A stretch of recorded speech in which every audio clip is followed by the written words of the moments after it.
Hello, everyone. On behalf of the Recruitment Process Outsourcing Association, I would like to welcome you to the second annual RPOA conference. Months in the work, it's finally here, and we're thrilled you can join us.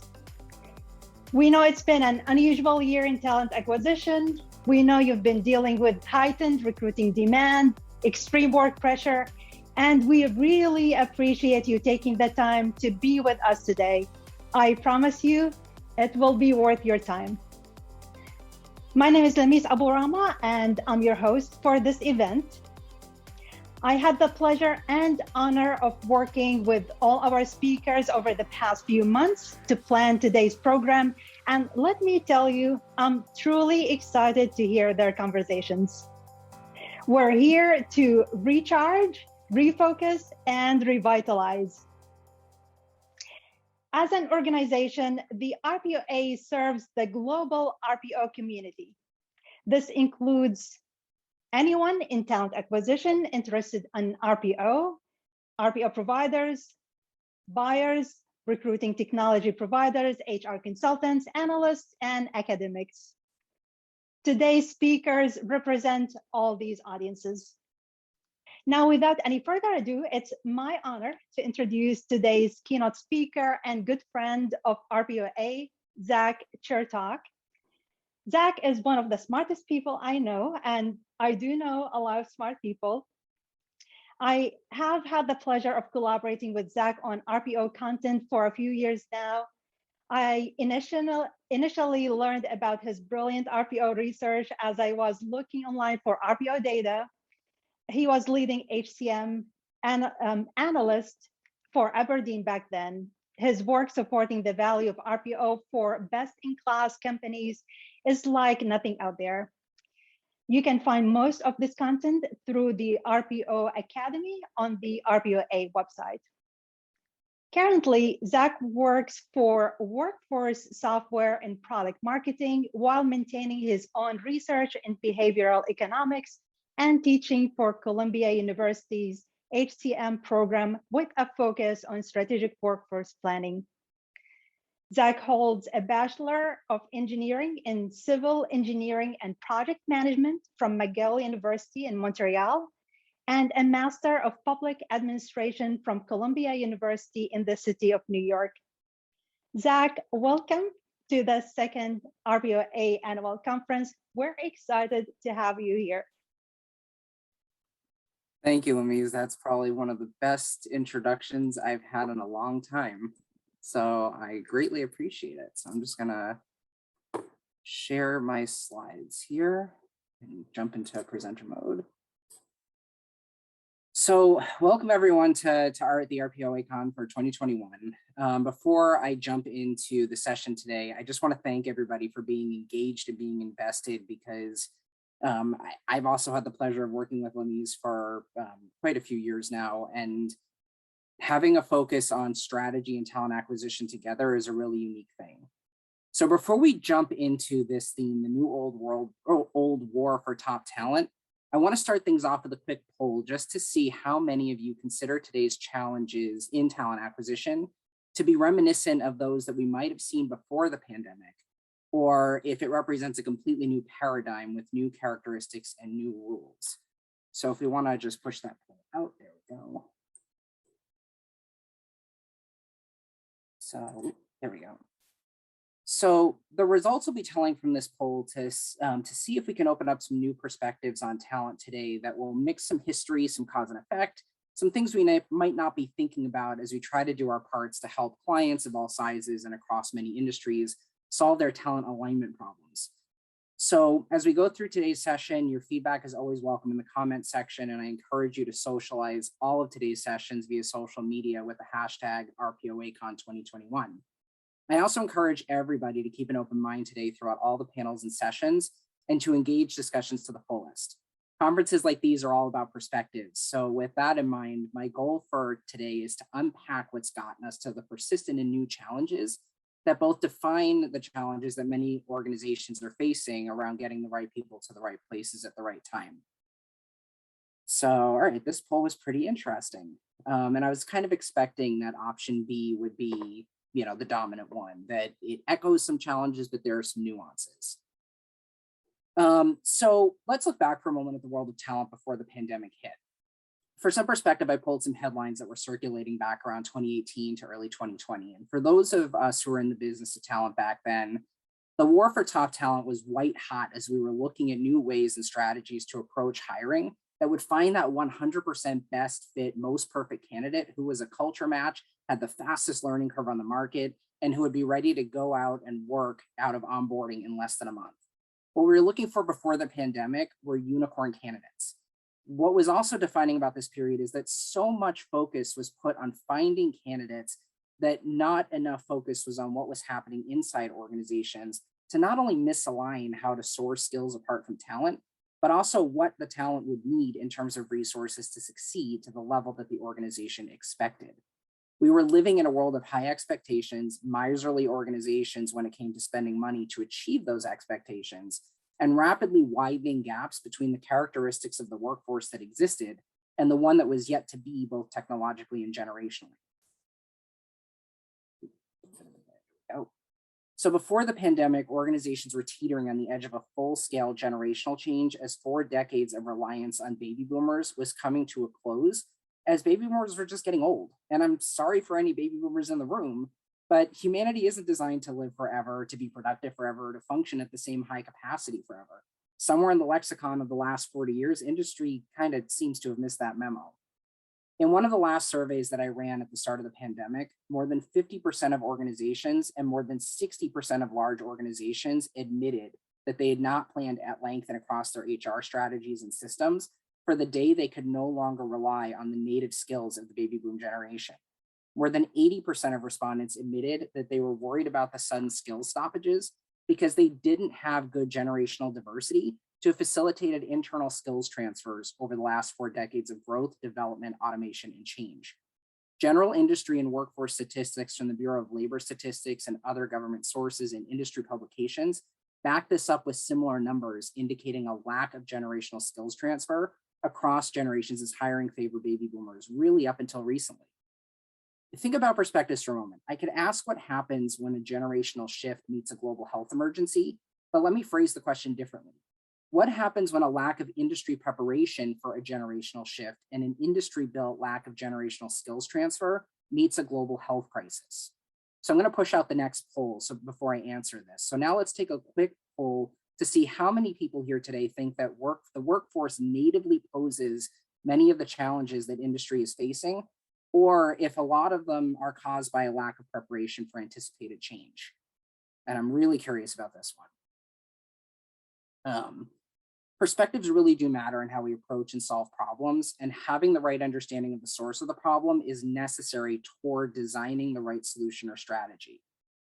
To get back to the original question, when these two scenarios collide, we don't just have change, we have upheaval.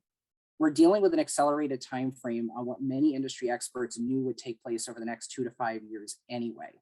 We've headfirst jumped into the retirement of the baby boom generation and the rush to cycle up into the innovation economy among younger generations who have largely been kept out of it and its leadership for 4 decades. The only thing that has really changed due to the pandemic is the timeline.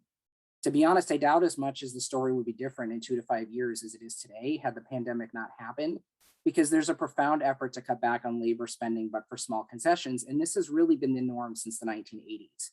And I'm glad to see actually that the polls came out the way they did. I don't necessarily believe that, that change just happens or upheaval just happens or disruption just happens. There's a certain amount of industry readiness and industry adaptability and preparedness that goes into being ready for change so that business continues seamlessly. So just to put some of this into perspective, I looked at data from the Bureau of Labor Statistics to see what things look like regarding the rates of initial jobless claims and job creation before and then 1 year into the pandemic. I kind of removed the initial shock factor of the pandemic starting because it's obvious what happened, but also because for the first 5 months of the pandemic shutdown, the government stopped reporting on continued job claims for a few key reasons that I won't get into for now. But Before the pandemic, we were defining a healthy economy as one with inconsistent rates of job creation and relatively constant rates of initial jobless claims that slowed down slightly before incurring spikes that reset the base rate before slowing down again. So something to note here is that despite this kind of simplistic viewpoint of the government at the time, job growth was not keeping pace with the steady rate of initial jobless claims. Pulling from my surveys across 2018, 2019, and into 2020, organizations were complaining about skills deficits, the inability to find top talent, and needing to settle for lower quality candidates than expected, despite there being plenty of candidates to choose from. The gap between these graphs points to a combination of existing roles that continue to go unfilled, combined with new job creation from the previous period that did not get filled by the start of the next month after its creation. While I have more detailed insights into this gap, the overall scenario is that while job availability exceeded candidate numbers, there was an uneven spread between high and low growth jobs with massive applicant demand for high growth jobs that largely undernumbered available candidates. Supply and demand, right? This should have made it an employer's market, but it didn't because candidate sourcing narrowed job profile alignment so much that good candidates were being weeded out. Employers found themselves fighting with other employers for small candidate pools despite the readiness of the overall market to get to work. In other words, internal misconceptions about talent available and readiness squandered the employer's market. When we get into today's graphs, or what I like to refer to as the 1 year in, because we really aren't truly post-pandemic yet, and we won't be until organizations spend on adaptability measures, we can see that the gap is still there, but it's shrinking as initial jobless claims drop. You might be wondering how this can be if so many jobs are unfilled and so many candidates are looking, but you need to keep in mind that the starting point for the initial jobless claims in this graph is October of 2020, when the vaccines first started enabling the reopening of non-essential in-person work environments. If you look at it that way, while job creation rates rose following a delay from the start of vaccination, kind of to be expected, the gap between rates closed a bit up to the beginning of 2021, but then the gap returned to being constant and exhibiting many of the same traits as before the pandemic. In fact, it's that the final closure there is a little bit wider than it was before if you look at the magnitude. The two graphs show that the mechanics of the job and labor market before and after the pandemic are more or less the same in terms of numbers and creation. The one key line that I haven't shown here is that the rate of continued unemployment 1 year in is stabilizing significantly higher than before the pandemic. As the vaccination-related business reopening took hold, both initial and continued unemployment dropped, but continued as leveling off higher than before, as noted. The significance of this, as some of you might be aware and be paying attention to, is that the baby boomer resignation is accelerating faster than expected, causing upheaval to be reintroduced for people who left the workforce, while propelling innovation economy-ready candidates who are pushed down into the services economy back out to seek work in the innovation economy. And the Washington Post actually just today released the figure for that at 3% of the workforce that's leaving jobs to seek higher paying, better advancement opportunities as a result of what they see as increased leverage. So the before and during pictures have a lot of similarities to bring this back to my title. But before I go forward, I want to take a quick poll to see who thinks that the fundamentals of change we are facing with talent today are the same, echo, or different than the challenges we were facing pre-pandemic. And this should echo a little bit of the question that we asked at the beginning, but I'm curious to see the responses.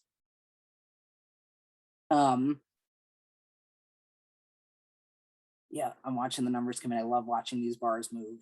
And I'm expecting, I'm expecting C. I'm expecting some consistency, but this is really telling. At its core, the war for top talent rages on as it always has. Many of the characteristics of the pre and post-pandemic problems are the same, but some have changed. The pandemic accelerated the rate of baby boomer retirement, leading to this massive upheaval. Think about an ocean wave churning, from the churning water, hot water from the bottom to the surface, as cold water sinks to the bottom. Same thing's happening here in the labor market. We were having this massive upheaval that was coming whether industry liked it or not. Market mechanics point to why companies weren't ready for it, and I'll get to that in a bit. But from my perspective, the situation 1 year in largely echoes the pre-pandemic war for top talent with just some slight differences, which is what the poll showed, and I'm happy for that. What is the same is that organizations today still suffer from high expectations in role-based hiring, where they search for one hire per role. Skills-based hiring is still as far off a dream as it always was because it's not well aligned with the framing of the business plan that defines HR objectives, at least not across all industries and employers. A key reason for this is that skills are in demand remain highly specialized due to profit-driven business plans that focus more on incremental innovation rather than true industry expansion. And I'll dive into this in a bit to show what that looks like. Another similarity is that baseline staffing and recruiting, automated sourcing, screening, and applicant tracking technologies are all programmed or solutioned to find matching candidates to role-based needs driven from within the organization with low tolerances for high skills quotients, learning curves, or supplemental abilities in place of those specific job-coded needs. Job growth, as with before the pandemic, has also been limited to a few highly specialized sectors that have experienced consolidation or integrated dependencies on large enterprises that really remove the mid-market from being the #1 source of independent talent demand. So a lack of business diversity like this in hiring means also a lack of diverse strategies for sourcing and hiring success. All of these together conspire to exacerbate the effects of a bifurcated job market, with the innovation economy representing growth and the services economy representing stagnation or decline for applicants and employees. Rote jobs numbers mean nothing when the jobs economy is split like this, and we're not really getting that deep down analysis. What is different about today is that generationally, the free ride workforce of the baby boomers is now more than 50% aged out. Automation strategies have not advanced to reflect changes in workforce characteristics. Educational systems have not realigned to true job demand, and that's coming from someone who works for an educational institution. And there's a generational skills gap born out of years of hyper specialization in a post-industrial work environment. So I introduced a lot of concepts, so let's start to dig in a bit. The challenges built into the market before the pandemic that caused disconnects in the battle strategies for the war for top talent started way before even the last decade. I mean, we're going back to like the end of the 1970s here. So in the 70s, global industry was still very much distributed, with a lot of markets consuming domestically more in proportion to their global deficits.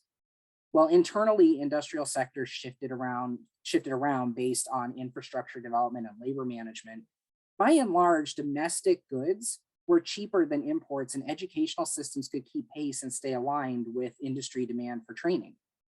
By the late 70s and early 80s, weakening regulations and the introduction of balance sheet management practices began that gradual shift to a post-industrial paradigm, beginning with industrial outsourcing to Japan that later extended into the reconstruction markets in East Asia before moving into China and Southeast Asia, what we see today.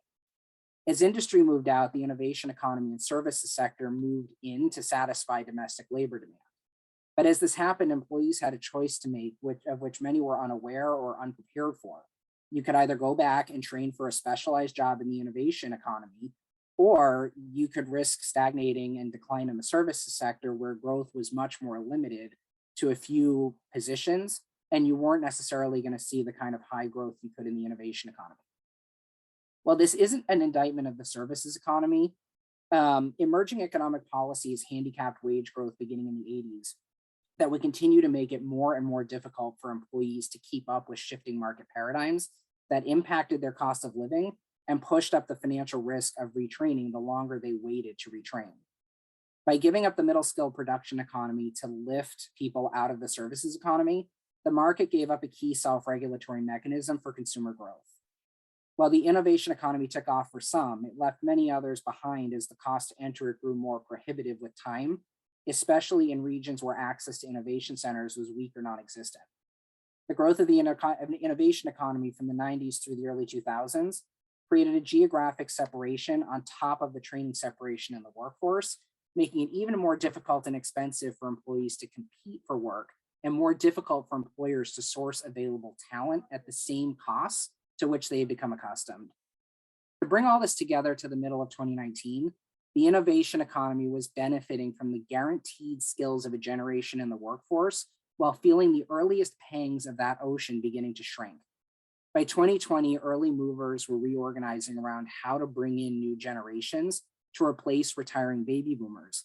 But the pressure was not super intense since the supply of trained talent was not completely dry, and there was no imminent need to settle for the 70% X candidate versus shooting for that 100% match. And the pandemic hit. A cascade of economic shutdowns stalled the services sector and everything dependent on it, leading to business contractions in almost every industry. Supply chain disruptions led to further chaos and cutbacks, and overnight business demand shrunk. Baby boomers who were on the precipice of retiring, but who may not have felt financially secure enough to do it, finally got the push they needed to retire rather than hold on for that extra year or two. Zach, Once things yep. Sorry to interrupt. Are we on the right slide? Yeah, we're moving right along, not to worry. All right. Thank you. Just checking. But so anyway, but jumping back into the paradigm, and thanks for double checking. As business demand began to shrink and baby boomers began to finally, say, you know what, I'm gonna retire.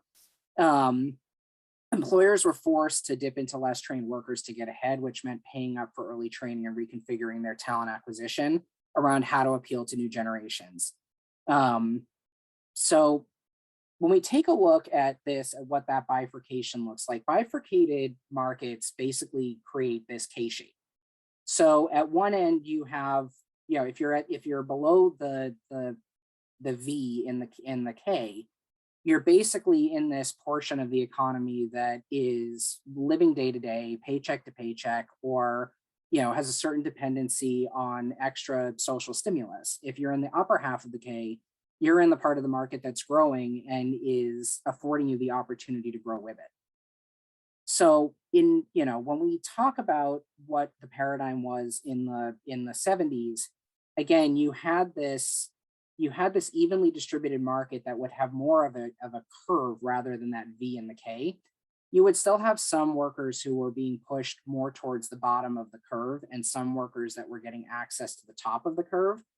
But at the end of the day, there was always that middle of the curve that was sort of like a low skills requirement, but innovation sector of the economy that was our manufacturing environment, where you could come in with a base level of training, education, get very rapid on the job training and growth, supported by being in the environment and the standardization that came with it, that would then allow you to see, how could I make this process better? How could I improve what I'm doing if I'm doing the same process and engaging the same components with the same big picture all the time? And that would lead to the next stage of product improvement, of growth, of development, and it would lead to the next big idea coming off the line. When we get to today, where that middle of the market is really missing, we don't have that transitionary segment between the bottom half of the K and the top half of the K, we end up with this bifurcation. So one of the things that is fueling the bifurcation is that the lack of the middle skill work environments that bifurcated the job market between the innovations and services economy has just been fueled by business strategies that support incremental innovation. So typically when a new product gets developed, you have a period of early rapid market growth that leads to high profitability for relatively low production costs. But then you enter this period of diminishing returns afterwards, where if you don't change anything, the product eventually becomes more costly to produce a unit than it does to sell a unit. What a lot of businesses have gotten into is, okay, when we're about to hit that back end of the curve, let's create some small changes to the product that make it just profitable enough to sell the next unit versus produce it, and keep doing that over and over and over again. Think about a company like Apple that changes the size of its product or improves a small component like a camera and sells it back to the public as if it's truly something new. The problem with that model is that the innovation economy, in order to support it, has to get more and more specialized with respect to a specific product and development skill set to be able to achieve the kind of innovation that companies want to see in that section of the market. As specialization gets tighter and tighter and tighter, the ability of rote talent, even right out of higher education institutions, to meet that skill set becomes significantly constrained. Meanwhile, in order to achieve growth, most of the labor market is seeking access to that innovation economy. But the further and further we kick the can down the road on training, the less and less the average person will have access to the innovation economy in terms of where it currently is. So to put specialization in perspective, again, I talked about, the iPhone. If we think of Apple as an innovator, we're kind of thinking about innovation the wrong way. Apple, again, takes what products it already has, micro improves them and sells them back to the public, built on a model that the Japanese perfected in the 80s, which was to take industry leading products apart, make them better, and sell them back to the market where they were already leading products. Right now, where we have that model in place, it turns out that large cap innovation has really suffered at the hands of this business model across a lot of the innovation economy, especially in the wake of the dot-com bubble bursting and made worse by the 2008 financial crisis.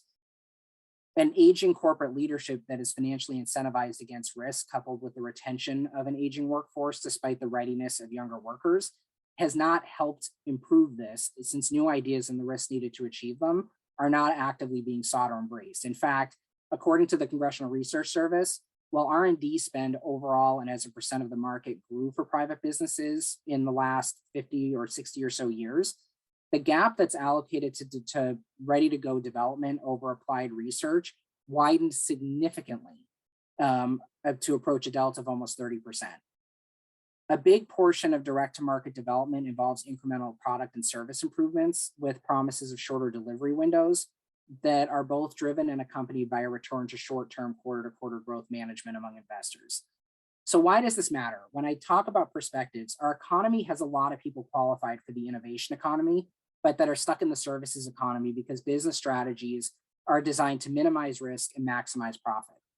In doing so, the innovation economy shifted gears to embrace this incremental innovation that increases the level of specialization demanded from the workforce. So the younger members of the workforce don't have the experience to apply their hard skills in specialized ways that the innovation economy demands. That gets us to that entry-level candidate with 5 years experience paradigm. Normally, industry would have no choice but to hire them and train them based on skills match criteria. But one factor allowed them to get away with preventative hiring and low training costs, and that's the prolonged tenure of the baby boom generation. So I know there was a lot in that last slide, but I keep talking a lot about baby boomers. So before I dive into this particular talk track, let's take another poll to see how many people identify themselves from each generation in relation to the characteristics displayed here. I'm just curious to see who's making up the call today. But carrying on from that last economic spread, baby boomers are aging out of the workforce. This is not something that is new for us. It's just being sped up, particularly by the pandemic. For 4 generations, baby boomers dominated the workforce, and today, time is just not on their side. Had the pandemic hit even 5 years ago, and had we truly emerged from it rather than pretending we had, we might have had more time to kind of wring out of the baby boomers who cost us really nothing to train. Baby boomers had over 300% lower costs of hard skills training compared to today's graduating specialists. Even adjusting for inflation, their career costs of training amounted to significantly less than what it costs to get hard skills trained today at almost any qualified institution whose credentials will mean something to getting placed in a job. Low generational costs to the organization for training is just one of the things that made baby boomers competitive. And I'm glad to see there's a pretty good distribution of generations on the call today. Baby boomers started evolving their careers as industries began this hyper specialization and to make money on incremental returns. They proverbially grew their careers through this industry shift.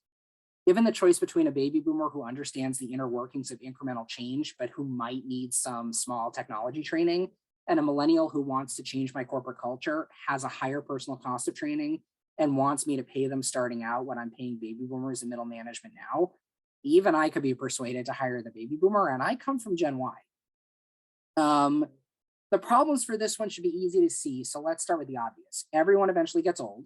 Pre-pandemic, we talked all the time about what will happen when the baby boomers retire. Corporate infrastructure was designed for them, with the lack of internal training, tighter funding on benefits, the corporate hierarchy, all of it was designed around the prolonged tenure of the baby boomers, with costs optimized to specifically give them the bare minimum of what they needed to stay productive. Early on, the competitiveness, low training costs, and high versatility of the baby boomers kept smaller generations and emerging generations largely out of the market.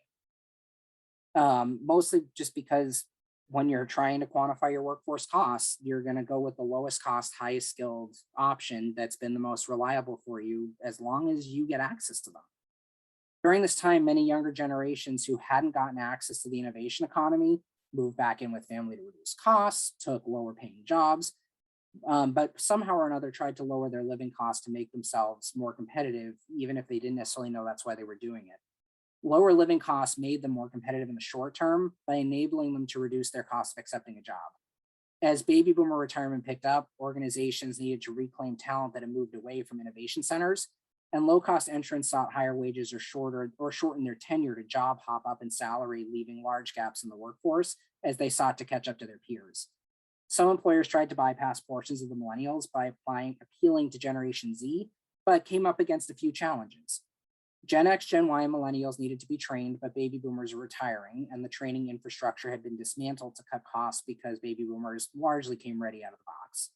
Gen Z also posed cultural demands and challenges that created another economic challenge for organizations. In the end, companies either had to pay more for talent, change their culture, invest in learning and development, or some combination of all three. So why does the generational factor matter? Scaling down generations over time is crucial to building a transitional workforce where vital internal and technical skills transfer down the generations with time. The longer we stuck with one generation, the more geographically dispersed successive generations and their skill sets also got. So when we talk about that geography, generational economic pressures have a real impact on geography that now no longer mirrors employment geography. The rise in disparity between the services economy and the innovation economy created a very unusual dynamic geographical situation. Regions close to water are thriving, while those close to land are drying up. The base logic of this makes sense if we know the history of the regions, but I won't need to get into that for this. But why does the geographical factor matter? Innovation institutions favor regions with diverse economies, diverse access to resources, domestic and international, and diverse audiences. They like to position themselves at the center of ideation big bangs, where everything bounces off of everything until the particles of ideas stick and form the next big thing. Ideation clouds are often surrounded by financial incubators and venture capital that over time scales up into private equity partnerships or results in companies going public. The long story short, money stays where goods and services flow, and when the flow dries up, so does the money. Institutional concentrations created a geographic magnet effect, especially as the gap between innovation and services economies grew. As production-heavy regions failed to modernize and transition, as foreign capital outflows that favored cheap labor markets took hold, jobs migrated to innovation centers, taking the local innovation talent with it and leaving production labor behind to sink into the services half of the decay. Geographically, the rise in disparity between the services economy and the innovation economy favored regions with high academic concentrations and government investment with research partnerships. Again, this should sound familiar. Certain states and regions benefited while others didn't, and regions that once made up the production part of the case saw their economies dry up. The pandemic introduced something very interesting, though, where remote work in the innovation economy allowed for talent to basically seek these lower cost of living environments that were largely sources of low cost living for the services workers. So where on the one hand, before the pandemic, you had talent gravitating to where the innovation centers were, driving up costs of living and driving up salaries in these magnet locations, you now have a redistribution of that workforce driving up the overall national cost of living for employees both in the services and the innovation sectors. And once again, we get into this discussion of how do you balance the cost of talent when the cost of living that typically drives that salary is dropping for wherever you can source that talent. So we have the disconnects and disparities in the geographical distribution are causing high growth job creation around coastal and urban centers to spread across the country, while still having concentrated, concentrated areas of services employees that are now getting pushed further and further down into the services economy as wages continue to stagnate. So initially immigration out of the Rust Belt with some folks seeking cheaper living with more stable low-end employment meant that, you know, you had a migration to the South in the services sector and a migration to the North in the innovation economy. Mass migration in the innovation economies toward the Midwest, Northeast, and West caused spikes in regional costs of living. And now you have this net spiking again in tier 2 regions, where the innovation economy hadn't been robust, but remote work is allowing those employees to migrate into those environments. So geographic disparities expose the inequities within generations just by looking at who chased the innovation economy, who stayed put, and who chased an optimized cost of living in the services economy, but in regions with potentially lower living standards, with less support for public institutions and with smaller social safety nets. As the migration took place, more people in the services economy were pushed into geographies that limited upward mobility. So as the innovation economy tried to move into there, it became difficult to source talent there. Generationally, the economic bifurcation picked up, and its impact on geographical readiness of talent also pushed the next generations further from innovation demand centers, the longer those generations had to wait to get hired. So in the curious case of the pandemic work environment, geography presents a few challenges. And before I get into them, I just am curious to know in the next poll, how many of you work with organizations that have remote or on-site employees, work with desk or deskless employees, or some combination therein? So the world of work 1 year into the pandemic has changed what the meaning of talent geography is, depending on the nature of your organization. Employers who require on-site employees are still facing geographical work disparities between where they need talent to be and where it currently is.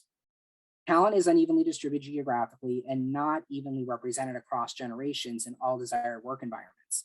As baby boomers retire and younger workers need to be brought in to replace them, strategic workforce planners need to work further upstream in site planning and with the financial planning teams to integrate hard talent costs like relocation or availability and training into what will be asked of the talent acquisition team. And this is actually kind of the distribution I was expecting to see in the answer to this particular poll. So this is pretty good. For companies that can accommodate remote work, while COVID has some people on edge about returning to the workplace, life adjustments and the higher cost of living associated, especially with families for return to work policies, has many employees pushing back. Again, we see this in the statistics all the time. The removal of geographic dependencies is also opening the door to wider searchable talent areas while allowing larger pools of talent to consider themselves geographically eligible for a role. It sounds like there's no downside here, but there is. Traditional hiring methodologies and strategic workforce planning processes are not designed for large pool planning and hiring. Even though technology has made it possible to process hundreds of thousands of applicants with minimal added labor costs, we have a few factors to consider. First, organizational scale may mean that these tools are severely limited, putting the burden on people to find the needle in a much larger haystack. Second, even small scale in-office requirements mean that travel costs need to be considered in the cost of a potential hire. Third, a larger candidate pool means more applications to sift through to find the ideal match, even with automation. Fourth, job-based and role-based hiring will continue to slow down the process by focusing on a perfect one-to-one employee-to-job match. Fifth, large pool competition for talent requires much more agile decision-making than is possible for most current organizations. And sixth, large pool talent acquisition reignites the push for national wage comparisons that are not based solely on a geographically local cost of living. That last bullet, number 6, is a really big issue. The magnetic migratory effect of the innovation economy makes specialized talent very expensive. It is important to note that higher costs of living remove the guarantee of higher net earnings as a result of higher gross wages for these workers. Concentrated work demand centers drive up the localized cost of talent and consequently the amount of risk organizations think they are assuming in hiring someone for a given role. The psychological effect is to hold out for that 100% candidate who exists less and less the more roles get specialized to accommodate incremental returns. So everything so far basically makes the current period of upheaval look like both a field of opportunities and a giant pool of candidate soup that has very little rhyme or reason to it. In a way, both are true. And I just wanted to take a minute here and make a plug for the role that policy plays, or rather should play, in this current world of talent. The reality is that the policy environment, both inside and outside organizations, is not supporting navigating this upheaval very well. And this is not a political commentary. This is just the mechanics of the policy environment that are not supporting good alignment between talent supply and talent demand wherever that supply and demand exists. On the first part, there's a failure to really teach applied mechanics for a lot of high school and undergraduate curricula that continues to misalign what's taught with how it is applied in real world environments. Hard skills are not always usable out of the box for this reason. And with the generational gaps caused by the retirement of the baby boom generation and the prolonged tenure and lack of transitional skill sets, this is a really big deal.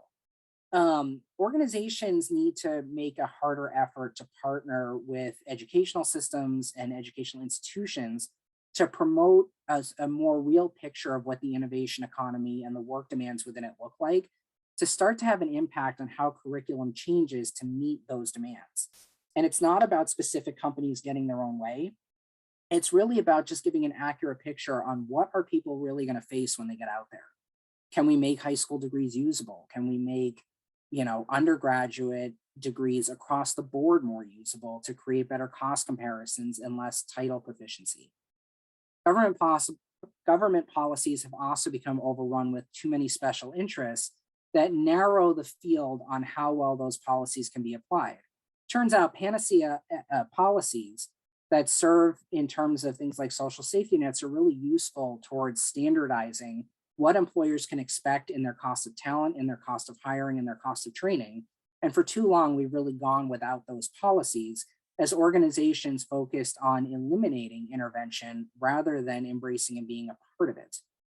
So as part of a successful TA partnership, part of the strategy needs to be taking a long, hard look at the company's internal value approach to talent and realigning it with the kind of institutions that supply talent to plug them back together again. All of the factors that I've talked about, geographical, generational, economical, policy, they all interact in these periods of upheaval to create this kind of out of control effect that creates bottlenecks everywhere in hiring. And I think that's probably a pain point most everybody here is feeling. Upheaval without preparation will do that almost anywhere. So the good news, I emphasize to a deep level that as recruiters and talent acquisition professionals, or maybe even business owners, you're facing bottlenecks in processing applications and decision-making and job costing to see if you can achieve the cost of a desired candidate in time to hire everywhere. I'll emphasize this once, traditional hiring cannot work during times of upheaval. There are simply too many variables at work to line up in a row to find one person to hire per one role. Traditional hiring is rigid, focused on that one-to-one match, is not always terribly future-oriented, and constantly shifts the responsibility for improving metrics like time to hire to the talent acquisition team, with little to no financial accountability for what it takes to hire an army of recruiters to see improvement truly happening.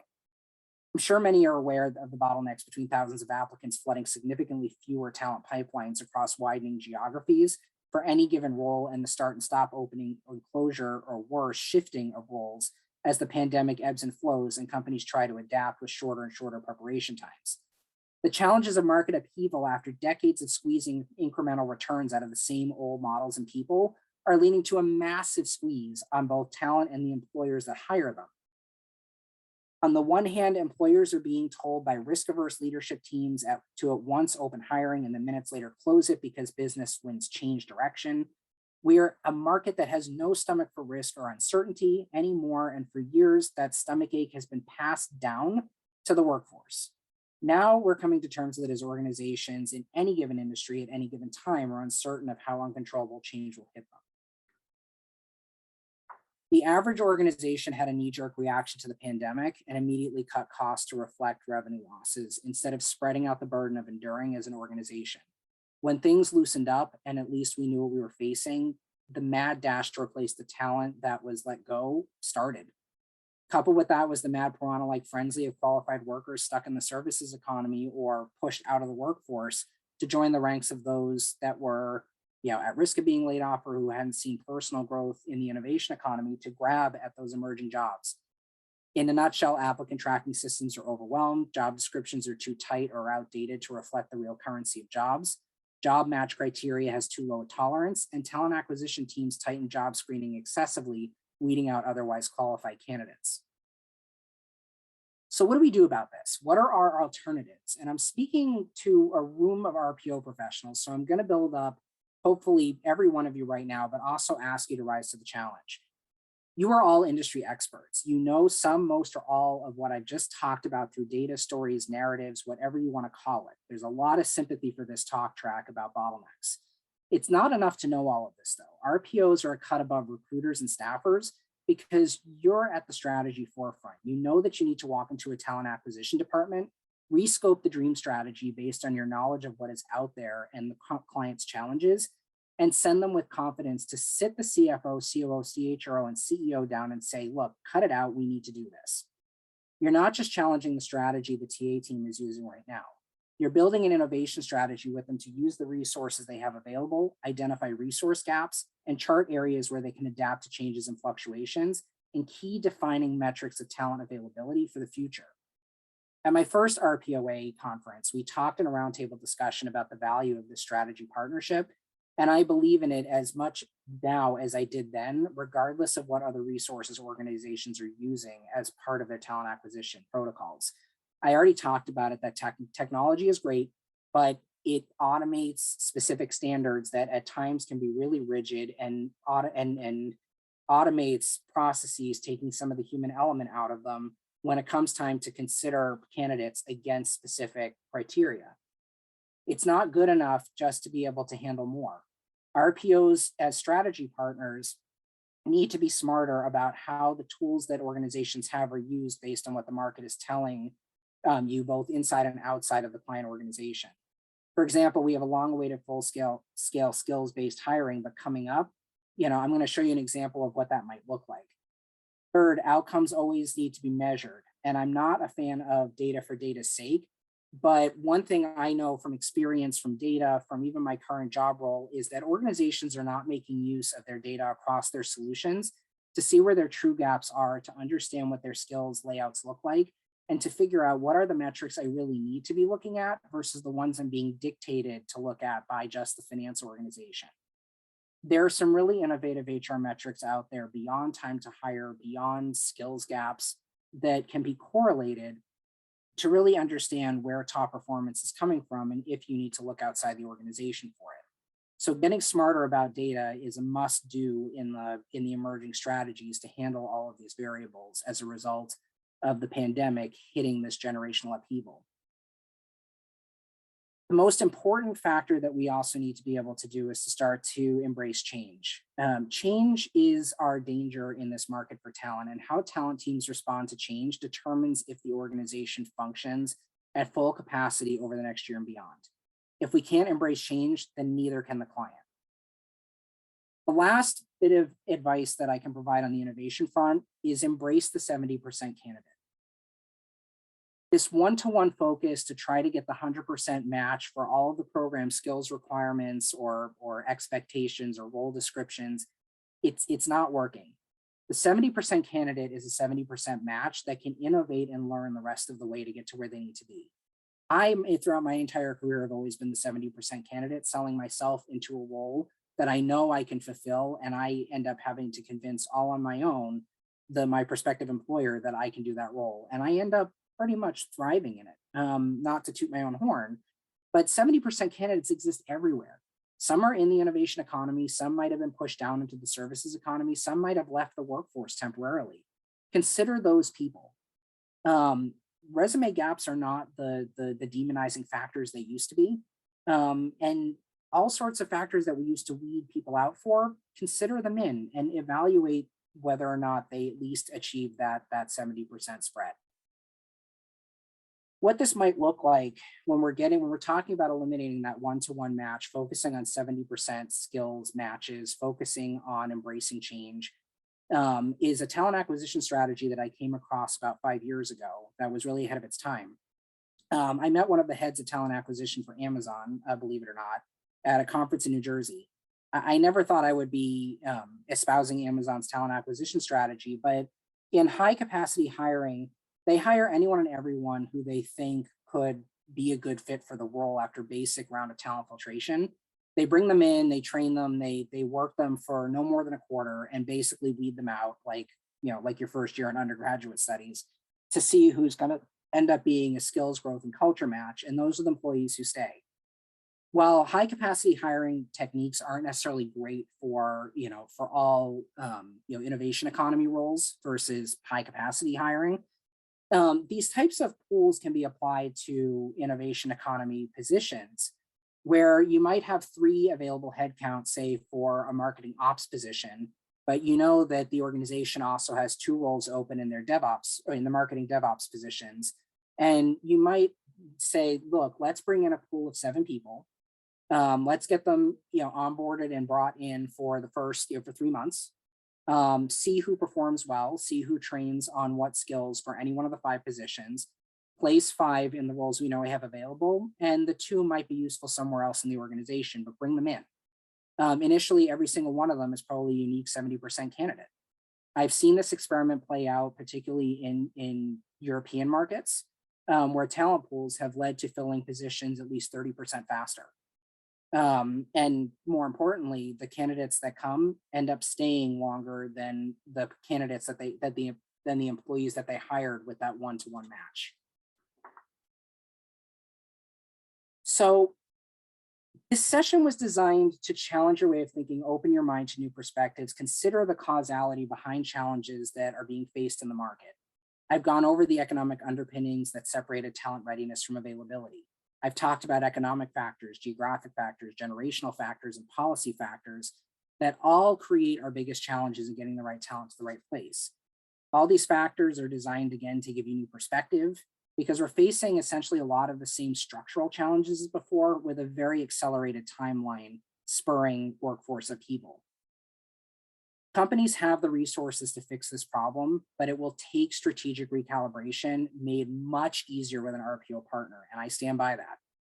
To meet the needs of the workforce to go to work and do what they should have been doing for the last 40 years, sharing the cost of talent investment with the available workforce is going to be a must to start paying out to bring people in, weed the good candidates out, retain them, focus on them, train them, grow them, and build them back into the functional organizations we all know that clients are looking to see. As you prepare for your next session, Overcoming Friction in Today's Talent Market, I hope that I provided you some hope, some optimism, and above all else, some perspective for your day ahead. And I want to thank you for staying with me through the session, and particularly through those polls. They were really enlightening.